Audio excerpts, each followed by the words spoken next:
let's take it to the third skill. We're going to start looking at and disrupting the internal dialogue. And this is kind of the hidden thought life of your beliefs. And this is my trader buddy here that he's made the same mistake over and over again. Why do I keep doing this? Oh, I'm going to never make it, blah, blah, blah. And all of a sudden you see that assessments, negative assessments, have taken on the reality of truth for this guy rather than an assessment as an evaluation of performance. So ultimately, what we want to start observing for is the internal dialogue, and this is the source of your self-limiting assessments. The truth is when you start listening to these assessments, what you're going to start noticing is that there are two sides. There are two sides of a negative assessment, okay? There is a judging, criticizing part, and there is a reactive part, and this is what you're bringing in your mind to trading. What I want to do is talk a little bit about the internal dialogue, is that what I want you to do is imagine wherever you have difficulty in trading. And the example I like to use is looking at setups and looking at entry points and trying to pull a trigger. Because at that particular moment is all there is in a trader's life, at least the retail traders that I work with, is you've got these screens, you've got your little trusty finger there, and you've got your thought life. You are literally alone with your thoughts. And what happens is it is those thoughts running through your mind that is the internal dialogue. And what we want to do is start noticing that it's not internal chatter, because that's just noise. No, the internal dialogue has substance, okay? Because fundamentally, self-limiting beliefs and the emotions that they're tied to are given voice in the historical internal dialogue. That's just the way it is. This is the assumption that I build from. I'm not saying it's the truth. It's the assumption I use that allows me to build the beliefs and build effectiveness. You're born into this. This is just simply, understand, this is really about your brain doing what brains do. They are being born into circumstance. They are learning how to adapt to that environment so that they survive and produce progeny into the future. Fundamentally, that's the way it works. And it just so happens our brain is fear-based. That's just the way it is. We're not male lines. And the thing is your brain adapts you to this stuff and these assumptions that you fall into as long as you stay mindless, and you're going to be mindless as a child in your formative period. You come to believe that this is you, okay? And the question becomes, how do you tune into the self-limiting beliefs of your internal dialogue? Okay? First, what I want to show is this. I want to show that what you'll notice is that an internal dialogue always there's two parts of the dialogue. It's kind of like a dyad. There's one on one end and there's a responder on the other end, and it's like a dance. We've talked about this inner critic. We've talked about this judge, this pope that makes decrees, and there's no grounding or anything like that, but it has the voice of truth to it. And what you'll notice is that it criticizes, and it tempts, and it predicts doom. Okay? It is going to keep you small. Then what happens is that what you'll discover is there's a series, and what I want you to do is take some notes, because we're going to be doing a guided meditation in a moment, and we're going to be looking for these characters, okay? We're no longer just going to be watching thoughts. We're going to find the internal dialogue. The first is the victim. I give up. Chicken Little. That's the negative appraisal. That's the guy that says, "Gosh, I might as well not even trade. I'm just looking at setups. I don't know. I'm already feeling I ought to stay on the sidelines." The gambler. That don't leave any money on the table. Take everything. Don't listen to my targets. That stop, I can move that stop. Shoot, it's going to come back. It's going to refresh. It's going to go my way. You can always hear it, can't you? The perfectionist. I have to win every time. I have to prove myself. I can't make a mistake. Well, guess what? You're going to make a mistake. The con. This is when you lie to yourself. The rebel. Well, I'm going to show you. This is your revenge trader. Okay. I'm going to show you. I'm going to get it back. I'm going to get it back. The orphan. This is fear of losing. If you trade not to lose, it is orphan. Saboteur, that's when you get things going pretty good. Okay, think you put some days together, you put some weeks together, maybe even months, and then all of a sudden you hear a little voice in the back of your head, oh yeah, and you blow it up. The alpha, My favorite from American business is that the alpha comes in and they want to dominate, they want to win, they want to submit. You have this goal and you're going to make that goal happen. Here are the steps to my goal. And you're going to force your reality. It works really well in football, for instance, and other sports. But when you apply it to trading, it's very dangerous because you can't control it. Now let's look at it a little more closely, okay? Let's take a look at the inner critic. I like using this image because every trader I've ever worked with has figured out that they beat themselves up. They know that beating themselves up is an ineffective way of making them a better trader, but what happens is they stay doing that. You're going to notice the inner judgment or the inner critic. This element of the self will judge, it will have harsh criticism, or it will have temptation. If you've ever experienced yourself, you're looking at setups, you're minding your own business, you know what symbols you're looking for, you know what kind of setups you're looking for, and you're trying this, and you've made the announcement, I'm going to be disciplined today. And you're sitting there, and you're all of a sudden you see some really sexy setups coming by, and say, hey man, I ought to get into that one. That one's really good. You have experienced temptation. That's not you. That is the inner critic element of you. So, does anybody have any questions about the inner critic? Does anybody believe that the inner critic doesn't really exist? The inner critic is alive and well, and if you want to just get into trading, you'll find the inner critic well. Then let's talk about the voice of your self-doubt, or the voice of your self-sabotage, the voice of your gambling, the voice of your fearlessness, all dangerous. Anytime you experience fear, you're experiencing one of these adaptive voices. And all the ones I showed you are deviations from the orphan. And this is an archetype that we will be getting into next week from the Jungian tradition that experiences fear. It's, in biological terms, it's your limbic system. And attuning to that, it's your amygdala. When you experience hesitation, when you experience temptation, when you experience you've got to get something, when you have that sense of urgency, if you find yourself sitting there thinking, what if I do this? What if I lose? What if I this? What if I that? And you feel the fear, you feel the hesitation, you feel the anxiety, this is orphan. The victim, the pleaser, the perfectionist, the orphan, the saboteur, the alpha, these are all elements, manifestations of this orphan self. This is the self-doubt. Because you'll find an alpha's sense of confidence really waning when he can't conquer, and he has to learn how to take what the market is willing to give rather than taking. So this is your voice of self-doubt.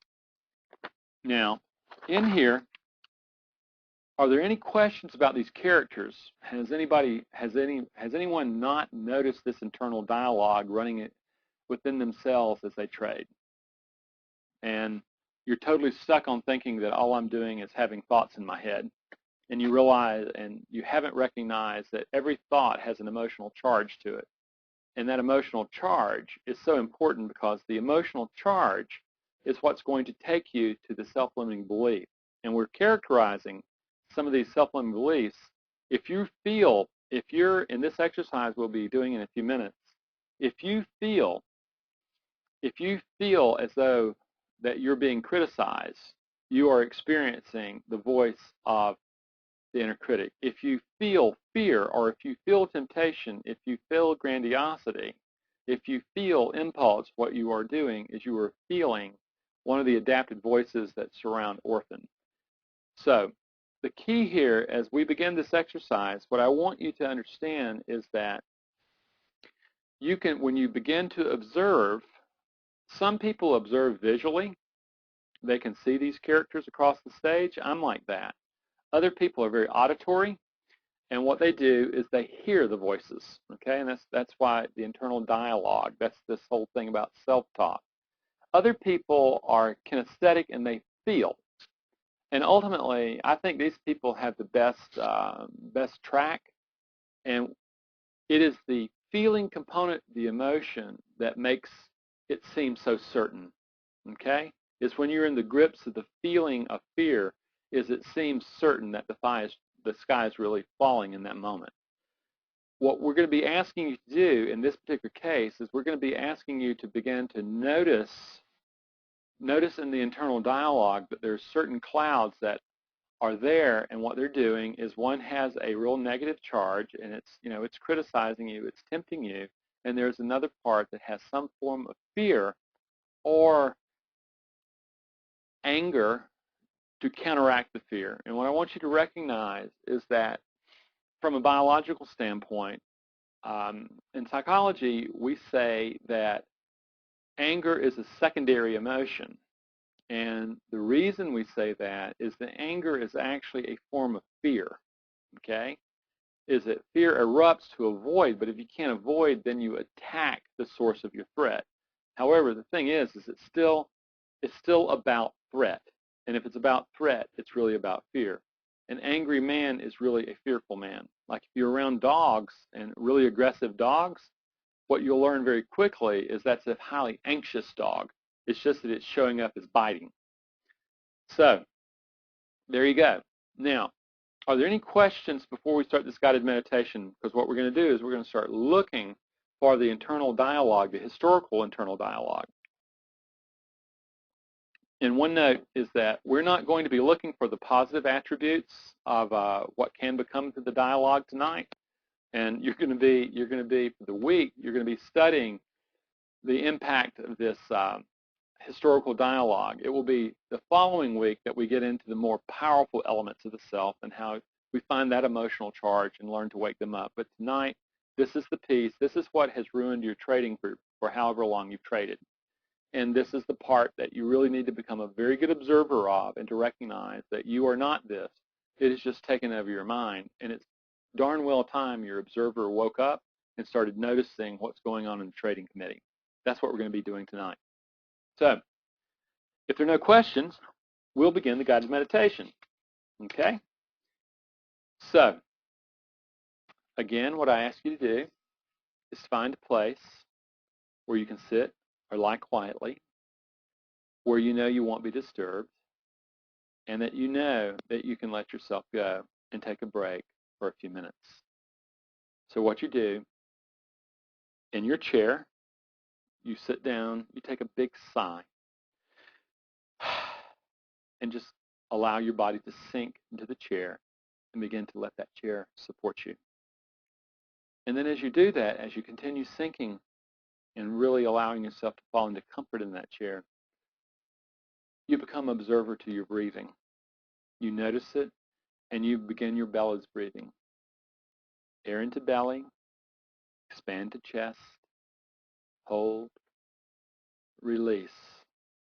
Allow tension to drain, drain, drain until your body is loose and limp, like a rag doll. Air to belly, expand to chest, hold, release slowly, and release the tension. Let it drain, drain, drain. Air into belly, expand to chest, hold, release. Let the tension drain, drain, drain. Air to belly, expand chest, hold, release slowly. Let the remaining tension drain, drain, drain. Air into belly, expand to chest, hold, release slowly. Let the remaining tension drain, drain, drain. One last time. Air into belly, expand to chest, hold, release slowly. Let all tension drain, drain, drain until you're loose and limp, like a rag doll. Focus on your safe place anchor. Pull safe place up. Feel it, see it, smell it, hear it, taste it. And then pull in the calm. Breathe it in your belly, expand the chest, and let that calmness spread throughout your body until every fiber of your being feels this deep sense of calm and relaxation. Then, walk into the theater, go to the door to the theater, open it, allow the door to close, experience the darkness, and let your eyes adjust so that you can begin to see, and start going down, down, down the steps, further and further down, deeper and deeper and deeper. You're almost there. You keep going down, down, down, further and further down until you're fully relaxed, fully relaxed. Then you just glide over to the projector. You've been here before. You know how it works. You turn on the projector and you project the clouds. You project the clouds onto the screen. And by now you know that the clouds are actually, and the projector and the screen are just a way of projecting your thoughts to be able so that you can see them. And as you're doing this, what I want you to do is to imagine that you're trading. You're seeing yourself trading, but what you're also doing is you're seeing your thoughts go on by as you trade. You're watching a movie of yourself trading, and you're watching the thoughts go by on your screen. And this time what you do is as you're trading, you begin to breathe air into belly, expand the chest, hold, release, and take the rheostat and slow, slow, slow the clouds down.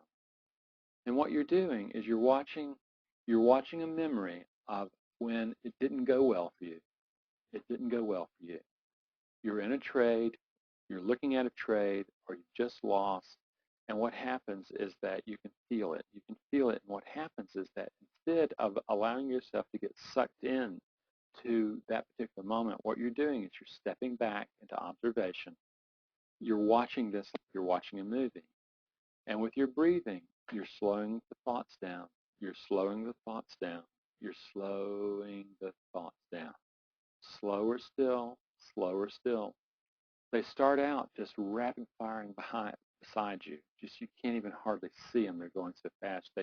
Then as you continue breathing, slowing them down, you begin to hear them murmur. You hear a murmur like whispers. You keep slowing them down. You keep slowing them down. You keep slowing them down.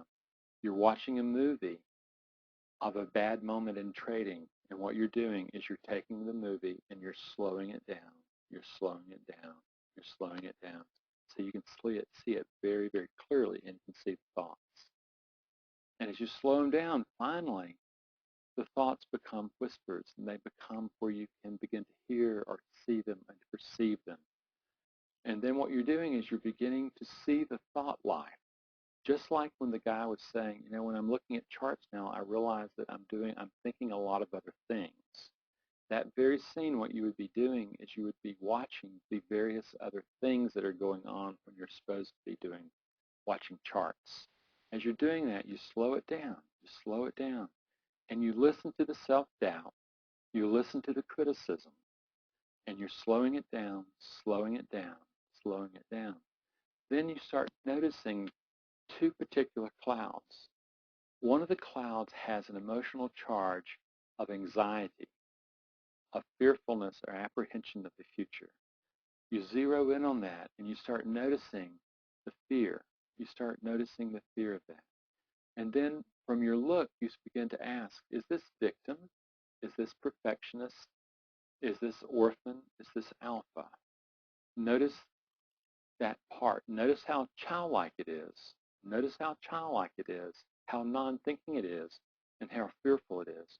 Just notice that. And as you do that, be sure then to step back and recognize this is not the totality of who you are. This is one element of the self that you're listening to. It's only one small part of the self. It could be orphan, it could be victim, it could be perfectionist, it could be gambler. But the the truth is, it's just one particular player in the trading committee. Then, slowing it down, slowing it down, slowing it down, you turn to the criticism, the very thing that you've been really avoiding. And the only time you really get embroiled in self-criticism is when you're really beating yourself up. But this time what you're doing is you're not beating yourself up. You're just listening to the criticism. You're becoming witness to the criticism. And you may even notice that the cloud is darker than the other one. It's dark, and you can feel the foreboding, and you can feel the criticism and the judgment or even the temptation that comes out of it. Notice that. Notice what it's saying to you. In the same way that the fearful part was talking about the doom, talking about the problem, talking about what if, and just feeling fear and getting shrinking and shrinking and shrinking, you notice this other part, this judging part. Notice what it's saying. What if you lose? What if you lose? Notice it and notice the emotional state. Notice the criticism, the judgment, or the temptation in it. If you're an impulse trader, it will be much more temptation. If you're a fear-based trader, it's going to be much more judgmental. Notice that, and what happens is when you feel that, notice how easy it would be to fuse with that cloud and to get swept away into it. But what you're doing is you're breathing, you're pulling yourself back, you're stepping back, you're beginning to witness it, and then you go, my gosh, these are the two sides of an assessment. And what happens is I am now listening to the judge part of the assessment. And then you ask, well, what is the assessment? It could be that you're stupid, that you're a loser. And you ask the question to the critic, what is your proof? Notice that there's really no proof. Notice that there's no proof. It's global assessment. If it's an issue of performance, then those standard practices can be improved. But the judgment of your competency as a being is what's being done. Notice how the inner critic does that. Then you ask, what is the evidence? What happens when you confront this? Then you ask the question, is this true to my trading plan? Is this an effective part of my trading plan?